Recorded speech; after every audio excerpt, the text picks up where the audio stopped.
Hi all, അസ്സലാമു അലൈക്കും. Welcome back to Silna's kitchen.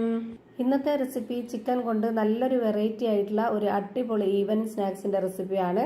ഇതിന്റെ മസാലയൊക്കെ തയ്യാറാക്കി എടുത്തിട്ടുള്ളത് ഒരു പ്രത്യേക രീതിയിലാണ്. നല്ല ടേസ്റ്റാണ് ഇത് കഴിക്കാനായിട്ട്. കുട്ടികൾക്കും വലിയവർക്കൊക്കെ ഒരുപോലെ ഇഷ്ടാവുന്ന നല്ലൊരു വെറൈറ്റി ടേസ്റ്റി ആയിട്ടുള്ള ഒരു അടിപൊളി പലഹാരമാണ്. അപ്പോൾ ഇതെങ്ങനെയാണ് തയ്യാറാക്കിയെന്ന് അറിയാനായിട്ട് വീഡിയോ സ്കിപ്പ് ചെയ്യാതെ മുഴുവനായിട്ടൊന്ന് കണ്ടു നോക്കണേ. റെസിപ്പിയിലോട്ട് കടക്കുന്നതിന് മുമ്പായി സിൽനാസ് കിച്ചൺ ചാനൽ ആദ്യമായിട്ട് കാണുന്നവരും ഇതുവരെയും കണ്ട് സബ്സ്ക്രൈബ് ചെയ്യാത്തവരും പ്ലീസ് ഒന്ന് സബ്സ്ക്രൈബ് ചെയ്തേക്കണേ. ഒപ്പം തന്നെ ഈ വീഡിയോസ് നിങ്ങൾക്ക് ഇഷ്ടപ്പെടുകയാണെങ്കിൽ ഒരു ലൈക്ക് ചെയ്ത് ഷെയർ ചെയ്ത് സപ്പോർട്ട് ചെയ്യാനും മറക്കരുത്. ഇനി നമുക്ക് റെസിപ്പിയിലോട്ട് കടക്കാം. ഈ പലഹാരം തയ്യാറാക്കാനായിട്ട് ആദ്യം തന്നെ സ്റ്റവിലേക്ക് ഒരു പാൻ വെച്ച് കൊടുത്തിട്ട് ഫ്ലെയിം ഓൺ ആക്കി കൊടുത്തിട്ടുണ്ട്. ഇതിലേക്ക് കുറച്ച് ഓയിൽ ഒഴിച്ചു കൊടുത്തതിന് ശേഷം കുറച്ച് വെളുത്തുള്ളി, ഇഞ്ചി ചതച്ചതാണ് ഇട്ട് കൊടുക്കുന്നത്. രണ്ടും കൂടി ഒരു സ്പൂൺ അളവിലുണ്ടാവും. അതിപ്പോൾ ഞാൻ ഇതിലേക്ക് ഇട്ട് കൊടുത്തിട്ട് ഇനി ഇത് നന്നായിട്ട് ഈ ഒരു എണ്ണയിൽ ഇട്ടിട്ടൊന്ന് മൂപ്പിച്ചെടുക്കണം.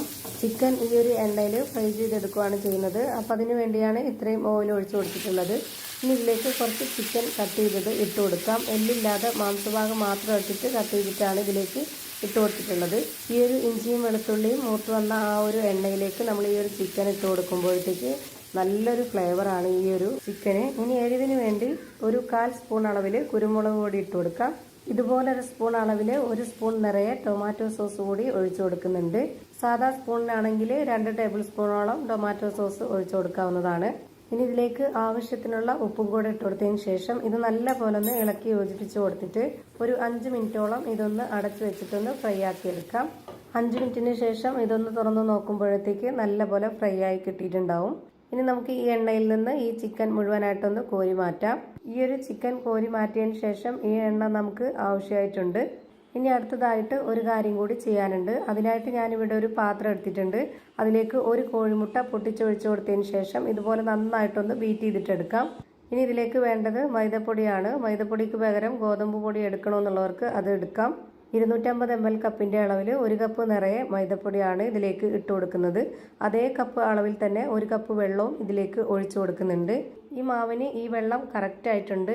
1/2 സ്പൂൺ കുരുമുളക് പൊടി, 1 സ്പൂൺ മുളക് പൊടി, 1/4 സ്പൂൺ മഞ്ഞൾപ്പൊടി, പെരിഞ്ജീരകപ്പൊടി, ഒരു നുള്ള് ഗരം മസാലപ്പൊടി, ആവശ്യത്തിനുള്ള ഉപ്പ് ഇത്രയും ഇട്ട് കൊടുത്തതിന് ശേഷം ഇതുപോലെ നന്നായിട്ടൊന്ന് ഇളക്കി കൊടുക്കാം. മുട്ട ഇഷ്ടമുള്ളവർ മാത്രം ചേർത്ത് കൊടുത്താൽ മതി, അല്ലാത്തവർക്ക് സ്കിപ്പ് ചെയ്യാവുന്നതാണ്. മുട്ട ഉണ്ടെങ്കിൽ നമ്മുടെ ഈ ഒരു പലഹാരത്തിന്റെ ഈ ഒരു ബാറ്റർ നന്നായിട്ട് സോഫ്റ്റ് ആയിട്ട് കിട്ടും. മുട്ട ചേർക്കാത്തവർ ഒരു നുള്ള് സോഡാപ്പൊടി ഇട്ട് കൊടുത്താൽ മതി. ഇനി ഇതിലേക്ക് മീഡിയം സൈസിലുള്ള 2 സവോള ചെറുതായിട്ട് കട്ട് ചെയ്ത് ഇതിലേക്ക് ഇട്ട് കൊടുത്തിട്ടുണ്ട്. പിന്നെ ഇതിലേക്ക് വേണ്ടത് ഉരുളക്കിഴങ്ങാണ്. ഞാനിവിടെ 2 മീഡിയം സൈസിലുള്ള ഉരുളക്കിഴങ്ങ് തൊലിയൊക്കെ കളഞ്ഞതിന് ശേഷം ഗ്രേറ്ററിന്റെ ചെറിയ ഹോളിലിട്ടിട്ട് ഇതുപോലെ ഒന്ന് ഗ്രേറ്റ് ചെയ്തെടുത്തിട്ടുള്ളതാണ്. ഇതും കൂടെ ഇതിലേക്ക് മുഴുവനായിട്ടും ഇട്ട് കൊടുക്കാം. പിന്നെ നമുക്കിതിലേക്ക് ഫ്രൈ ചെയ്ത് മാറ്റി വെച്ചിരുന്ന ആ ഒരു ചിക്കനും കൂടെ ഇട്ട് കൊടുക്കണം. ഇനി ഇതിലേക്ക് ഒരു വലിയ തക്കാളിയും 2 പച്ചമുളകും കട്ട് ചെയ്ത് ഇതിലേക്ക് ഇട്ട് കൊടുക്കുന്നുണ്ട്. എല്ലാം പൊടി പൊടിയായിട്ട് അരിഞ്ഞതിന് ശേഷം ഇതിലേക്ക് ഇട്ട് കൊടുക്കുക. എന്നാലാണ് കാണാനും നല്ല ഭംഗിയാവും, കഴിക്കാനും നല്ല ടേസ്റ്റി ആയിരിക്കും. ഇനി ഇതിലേക്ക് കുറച്ച് കറിവേപ്പിലയും മല്ലിയിലയും കട്ട് ചെയ്തിട്ട് കൊടുക്കുന്നുണ്ട്. മല്ലിയിലയുടെ ഫ്ലേവർ ഇഷ്ടമുള്ളവർ ഇട്ട് കൊടുക്കുക, അല്ലാന്നുണ്ടെങ്കിൽ സ്കിപ്പ് ചെയ്യാം. ഇനി ഇതിലേക്ക് 2 സ്പൂണോളം വരുന്ന ടൊമാറ്റോ സോസ് ഒഴിച്ചു കൊടുത്തിട്ടുണ്ട്. ഇനി ഇതെല്ലാം കൂടി നന്നായിട്ടൊന്ന് യോജിപ്പിച്ചെടുക്കാം. ഇപ്പോൾ ഇതെല്ലാം നല്ല പോലെ ഒന്ന് യോജിപ്പിച്ചെടുത്തിട്ടുണ്ട്. ഇനി നമുക്കിതൊന്ന് വേവിച്ചെടുക്കാം. നേരത്തെ ചിക്കൻ ഫ്രൈ ചെയ്ത് വെച്ചിരുന്ന ആ ഒരു പാനിൽ തന്നെയാണ് ഞാനിപ്പോൾ ഇത് ഒഴിച്ചു കൊടുത്തിട്ടുള്ളത്. ആ ഒരു എണ്ണയിൽ തന്നെ ഒഴിച്ചു കൊടുക്കാം. ഫ്ലെയിം ഓണാക്കി കൊടുത്തിട്ടില്ല. ആദ്യമേ തന്നെ ഫ്ലെയിം ഓണാക്കി കൊടുക്കണ്ട. ഇതുപോലെ മാവ് മുഴുവനായിട്ടും ഒഴിച്ചു കൊടുത്തതിന് ശേഷം കറക്റ്റ് ഒന്ന് ലെവലാക്കി കൊടുത്തതിന് ശേഷം മാത്രം ഫ്ലെയിം ഓണാക്കി കൊടുക്കുക. അതും ലോ ഫ്ലെയിമിലാണ് ഇട്ട് വെച്ച് കൊടുക്കേണ്ടത്. എത്ര സമയമാണോ ഇത് വേവാനായിട്ട് എടുക്കുന്നത് അത്രയും സമയം വരെ ലോ ഫ്ലെയിമിൽ തന്നെ വെച്ചിരിക്കുക. എന്നാൽ മാത്രമേ നമുക്കിത് ഉള്ളൊക്കെ നന്നായിട്ട് വെന്ത് നല്ല പെർഫെക്റ്റ് ആയിട്ട് കിട്ടുള്ളൂ.